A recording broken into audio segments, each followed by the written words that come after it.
Mulai Pak Surya dulu. Ya, kalau saya satu kalimat, pilih Pak Ganjar dan Prof. Mahfud.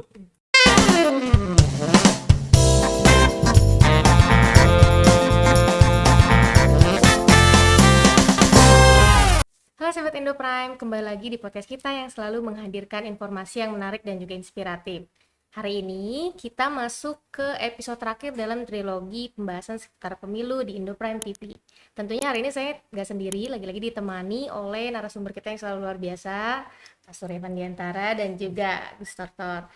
Dari tim pemenangan daerah, pasangan calon 03, Pak Ganjar dan juga Profesor Mahfud. Kita hari ini akan membahas, mungkin melanjutkan dari pembahasan-pembahasan sebelumnya di podcast-podcast sebelumnya, terutama terkait keberpihakan para menteri dalam kabinet ya. Ini yang menarik diperbincangkan sih, mungkin juga akan menjadi salah satu pertimbangan dari pemilih dan juga Sobat Indo Prime untuk nanti coblos di tanggal 14 Februari 2024. Benar nggak sih Pak sebetulnya terkait isu setelah kan kemarin ada keputusan dari Profesor Mahfud untuk mundur dari kabinetnya Pak Jokowi, kemudian ada isu-isu bahwa menteri lainnya pun ingin ikut menyusul. Apakah itu merupakan salah satu bentuk teguran pada Presiden Jokowi atas tindakannya berpihak ke salah satu calon, atau ada hal lain di balik itu? Bagaimana menurut pendapat Pak Surya dan juga Lustor? Ya, saya duluan ya, Gus. Ya, jadi memang yang pertama, tadi saya ada benarnya tadi yang disampaikan oleh Kak Gebi tadi. Ketika ada respon, ketika ada respon dari para menteri dan juga komisaris BUMN, itu menunjukkan ada rasa tidak setuju gitu ya dengan apa yang dilakukan oleh Presiden Jokowi hari ini. Memang betul, sejatinya menteri itu bertugas untuk membantu presiden. Tapi menteri ini kan manusia.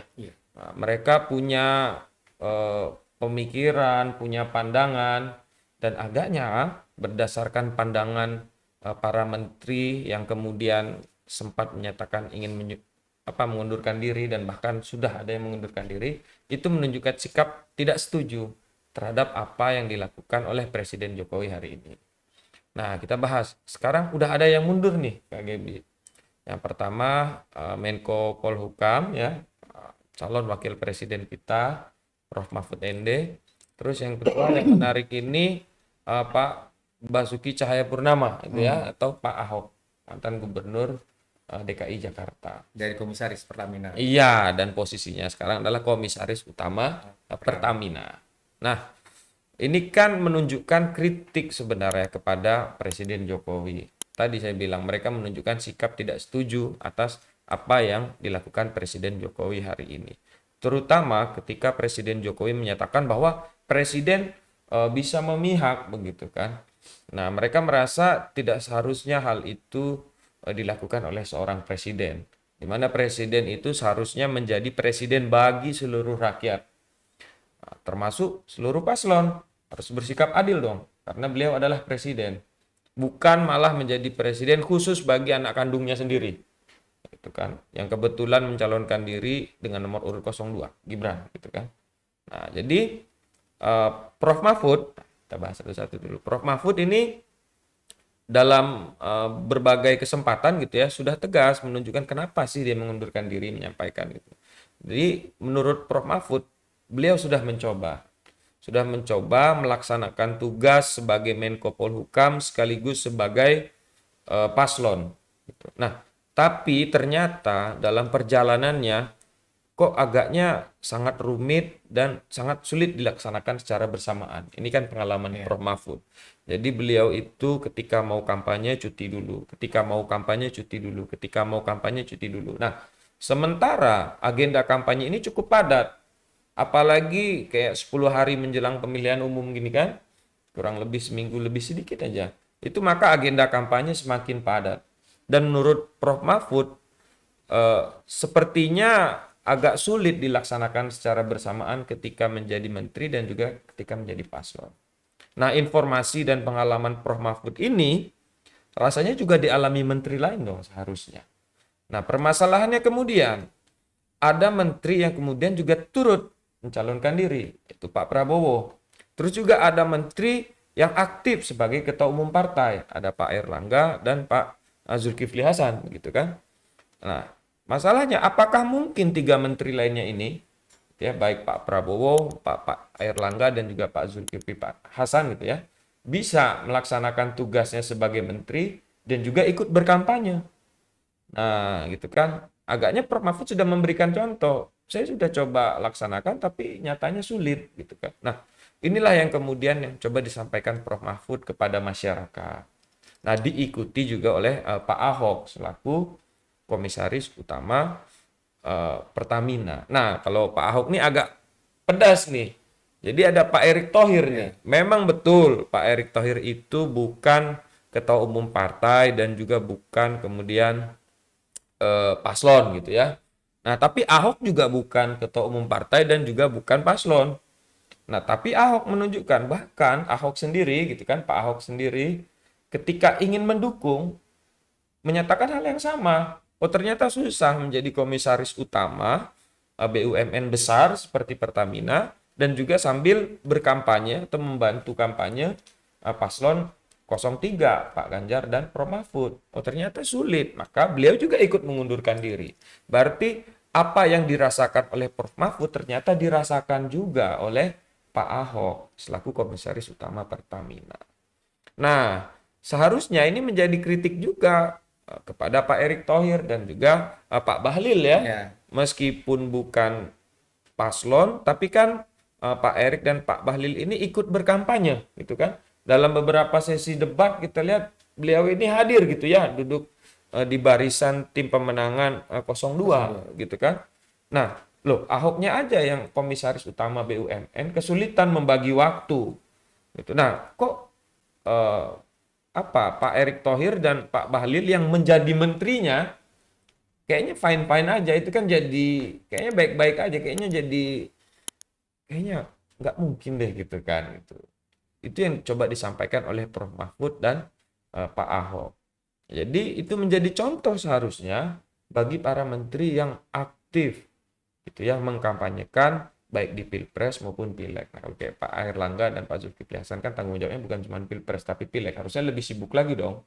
Gitu kan. Nah, apalagi Pak Prabowo Capres gitu kan, kelilingnya pasti lebih banyak. Bagaimana dia menjalankan tugas sebagai seorang menteri pertahanan yang baik apabila waktu dia banyak dihabiskan untuk berkampanye. Nah, itu yang pertama. Tadi contohnya dari Prof Mahfud dan Pak Ahok. Lalu bagaimana dengan menteri-menteri lainnya? Nah, ini kemudian jadi semacam simalakama, Gebi. Jadi di satu sisi, kalau seandainya semua menteri mengikuti apa yang dilakukan oleh Prof Mahfud dan Pak Ahok, gitu kan? Nah, masalahnya nanti siapa yang kemudian bertugas menjadi kontrol gitu pelaksanaan pemerintahan? Seperti yang sama-sama kita tahu dari berbagai media, terus juga perdebatan dalam debat Capres kemarin gitu ya.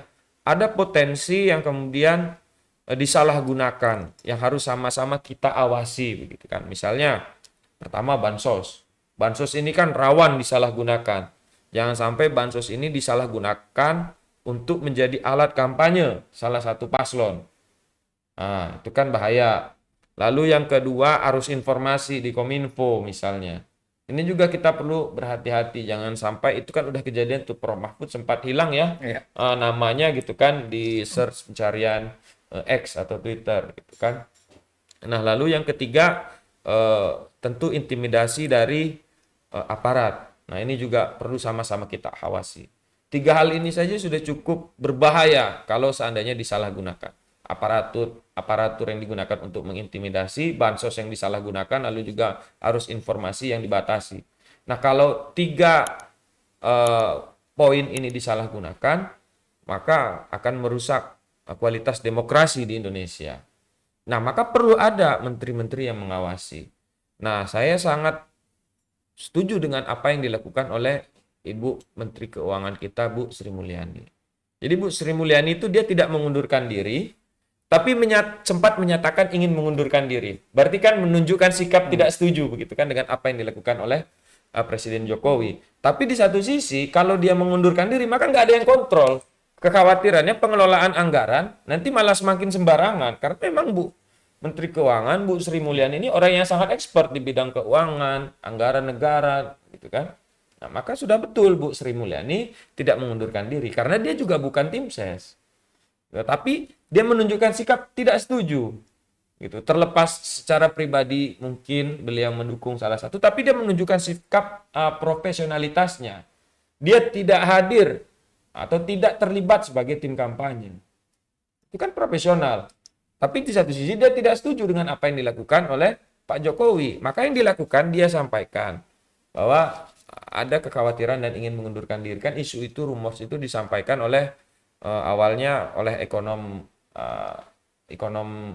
yang kemudian menjadi sahabat karib dari Ibu Sri Mulyani sendiri begitu kan. Nah, maka akhirnya itu penting. Memang betul ada ketidaksetujuan di antara kabinet, tapi juga di satu sisi gitu kan, mereka juga harus tetap ada di dalam untuk memberikan kontrol. Nah, kecuali tadi Prof Mahfud dan Pak Ahok, dia terlibat sebagai tim ses, maka mereka menunjukkan sikap sebagai seorang negarawan yang baik.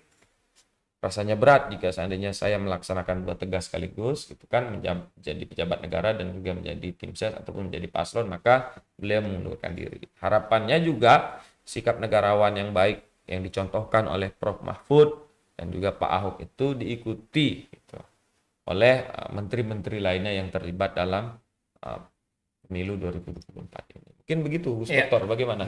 Jadi gini, 9 tahun kita mengenal Jokowi adalah orang yang begitu efektif menggunakan simbol-simbol politik. Ketika beliau dihina sebagai kusir andong oleh Pak Prabowo, gitu. Beliau hadirkan andong pada saat hajatan besar Republik kita ini, yaitu pada saat 17-an, di mana Delman atau andong itu mengusung bendera pusaka ke istana, gitu. Dan begitu juga ketika simbol-simbol kenusantaraan hadir, gitu. Jokowi itu adalah orang yang selama ini selalu efektif menggunakan simbol-simbol politiknya. Tapi setelah 9 tahun kemari ini, simbol itu menjadi tumpul. Ketika pertama kali Pak Mahfud MD menyatakan ingin mundur karena tidak ingin terjadi dualisme antara dia sebagai menteri dan dia sebagai paslon, Jokowi langsung mengeluarkan satu statement bahwa presiden pun boleh berkampanye. Sebenarnya kan makna simbolnya kalau presiden aja boleh kampanye, menteri pasti boleh dong, gitu kan. Nah, simbol ini tidak diterima, gitu, tidak efektif lagi. Bahkan Pak Mahfud tetap mengundurkan diri. Pengunduran diri Pak Mahfud ini di satu sisi sebetulnya untuk menegaskan kepada kita, justru simbol ini berbalik gitu loh, menghantam Pak Jokowi sendiri. Kalau sekarang seorang Mahfud berani mengundurkan diri, bagaimana dengan yang lain gitu? Bagaimana dengan presiden sendiri berani nggak ngambil cuti untuk tidak ikut untuk ikut kampanye gitu kan? Ternyata kan itu tidak dilakukan oleh yang lainnya gitu. Jadi justru sekarang kita melihat simbol-simbol politik di 03 itu semakin lebih efektif daripada simbol-simbol politik yang diberikan oleh presiden dan kubu 02. Bahkan ada rumor sekarang presiden takut dengan simbol-simbol politik lawan-lawan politiknya. Sehingga terjadi kejadian di Gunung Kidul kemarin gitu kan. Itu kan kejadian yang tidak bisa disangkal karena itu terjadi di hadapan presiden dan diliput oleh banyak media. Bahkan ternyata terbongkar peristiwa itu bukan spontan gitu loh. Karena ada peristiwa sebelumnya dan ada peristiwa sesudahnya yang bisa didokumentasikan bahwa ini adalah terencana dan terstruktur gitu. Ini yang menjadi simbol buat kita. Bagaimana sebetulnya sikap presiden yang sesungguhnya dan sikap menteri-menteri yang lain sesungguhnya. Sekarang kalau kita mau memilih seseorang, ya kita harus memilih orang yang berani berkomitmen dengan dirinya.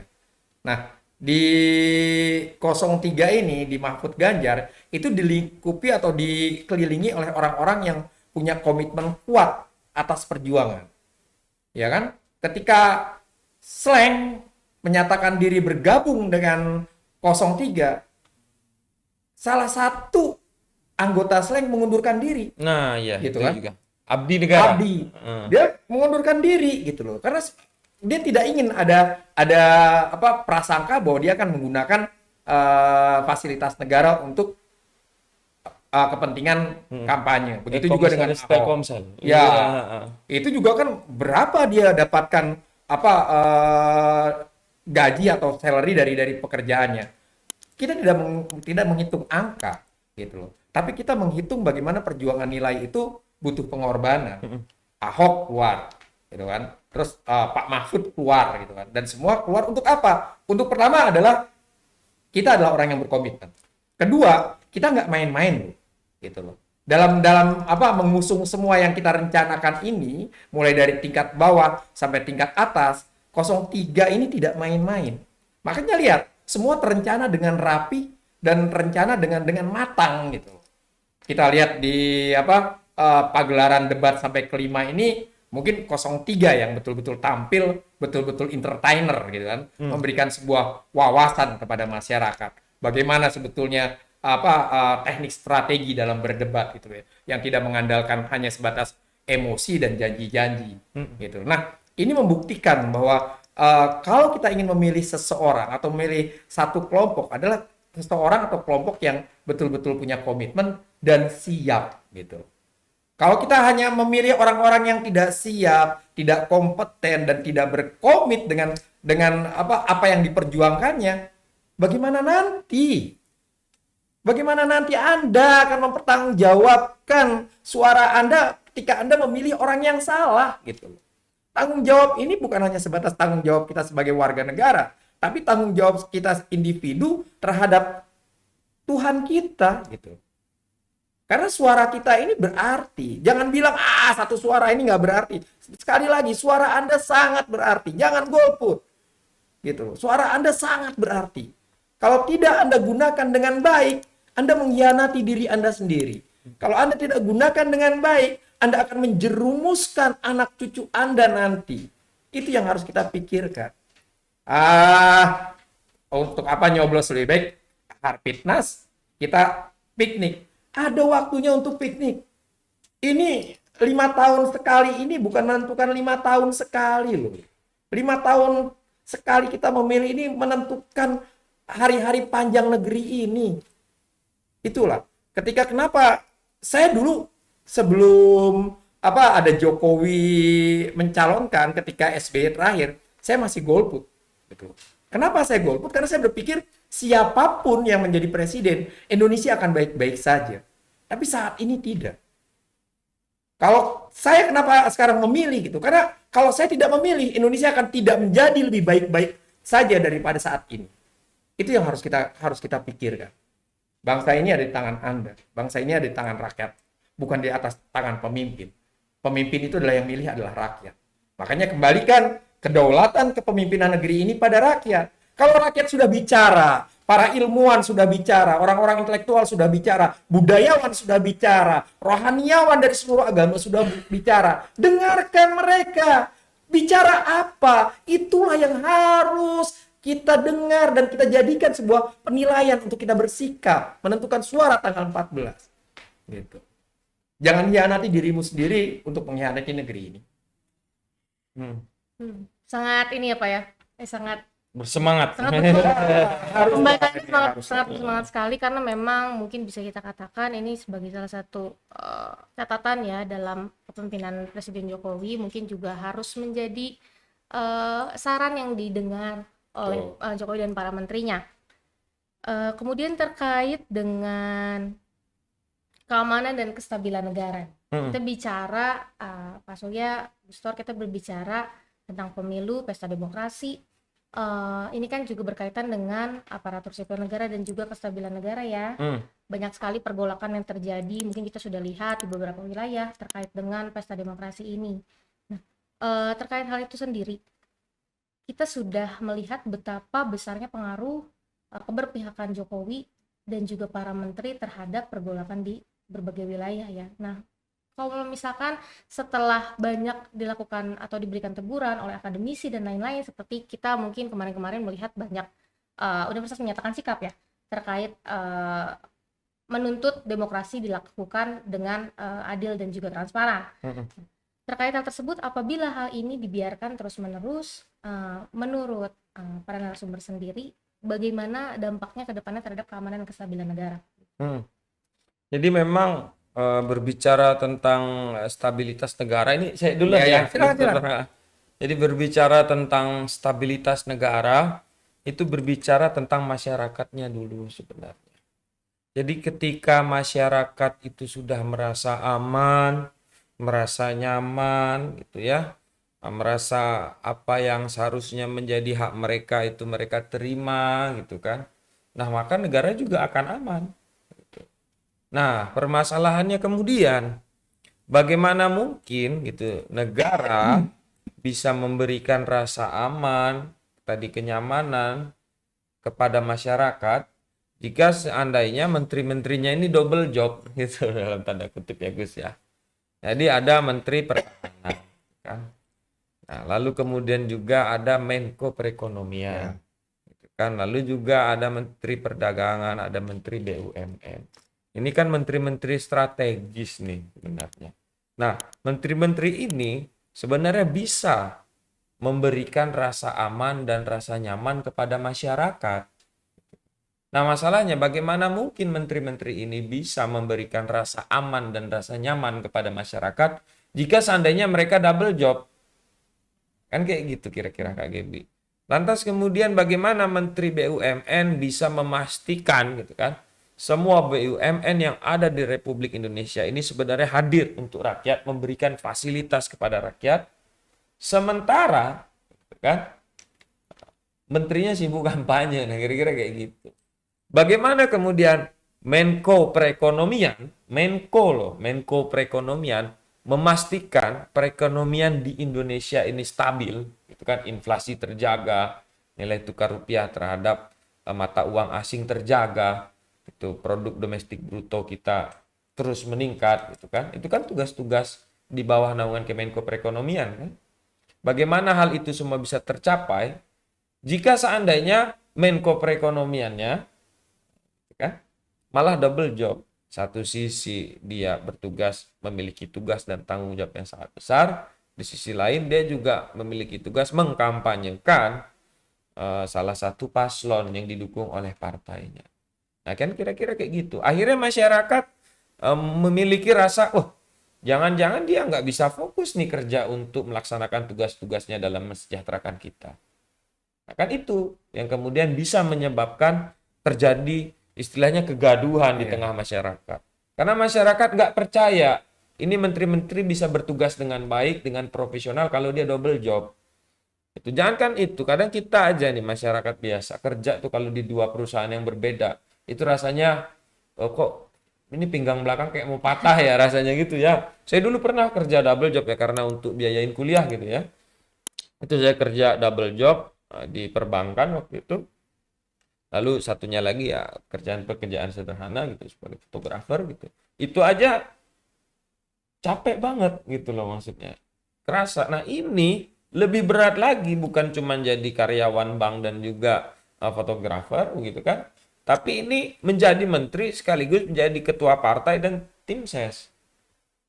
Nah, inilah yang kemudian akhirnya menyebabkan rasa tidak nyaman dan rasa tidak aman di tengah-tengah masyarakat hadir.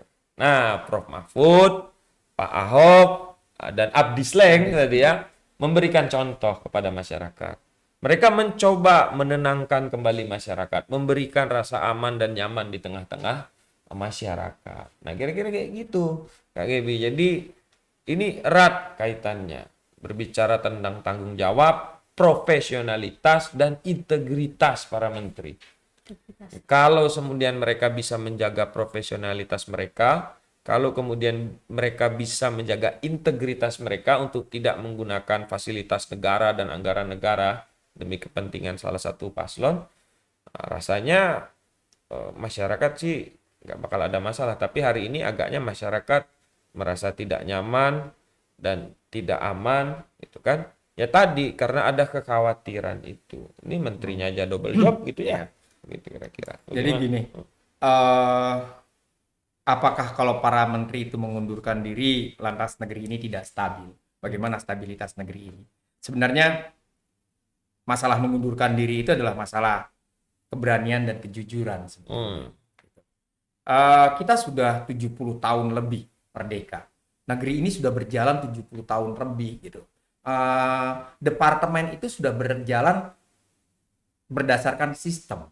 Apalagi kita hanya tinggal hitungan beberapa bulan, bukan tahun gitu ya.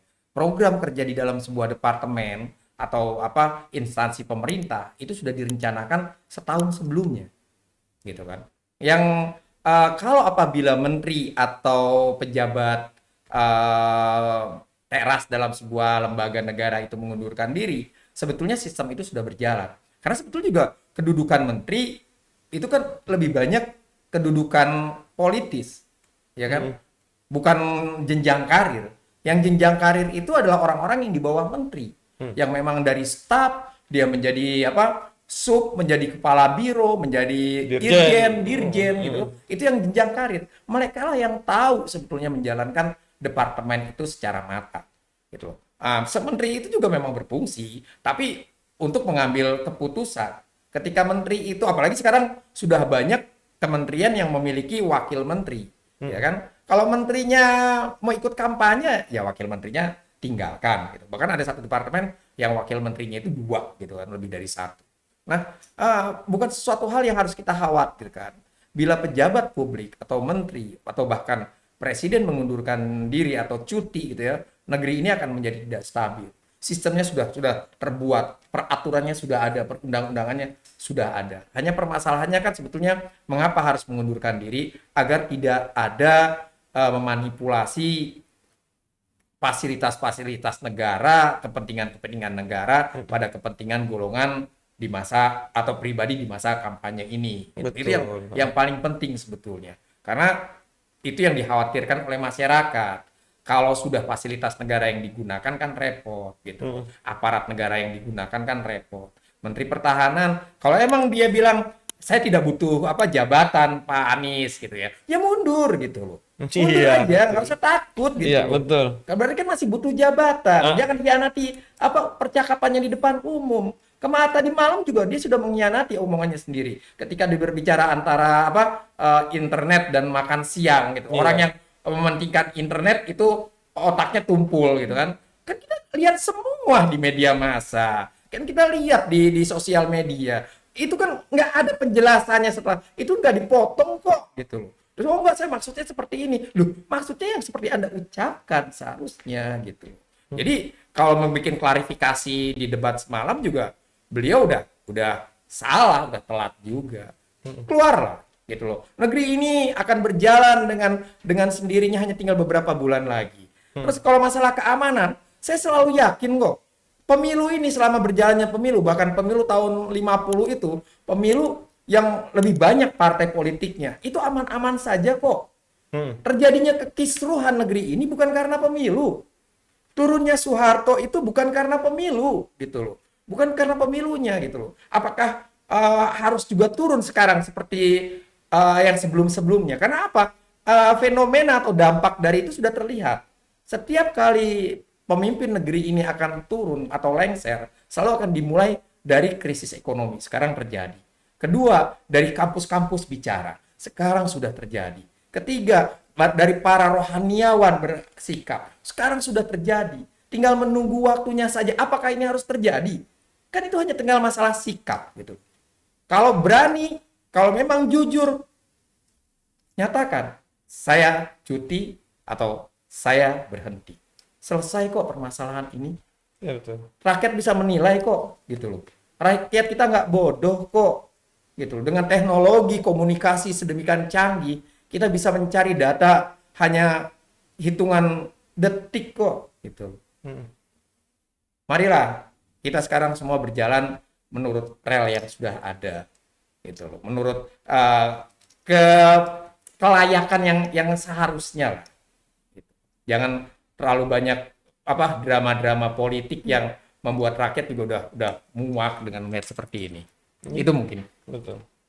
Terima kasih Sekali lagi Gustor, Mas Surya, Ya, untuk terima semua kasih, insight-nya. Kak Dewi. Ya, untuk semua insight-nya hari ini. Mm-mm. Mungkin untuk menutup episode kali ini dan juga sekaligus menutup trilogi kita terkait pembahasan tentang pemilu nih.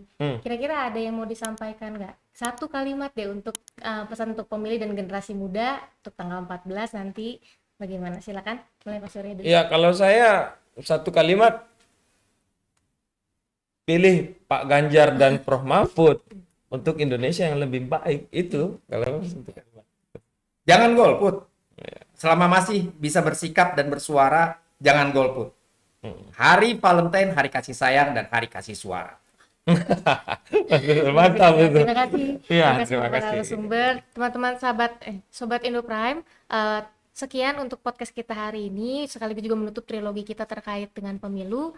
Tetap like, komen, dan subscribe untuk selalu update video-video kita selanjutnya. Tetap cerdas berdemokrasi.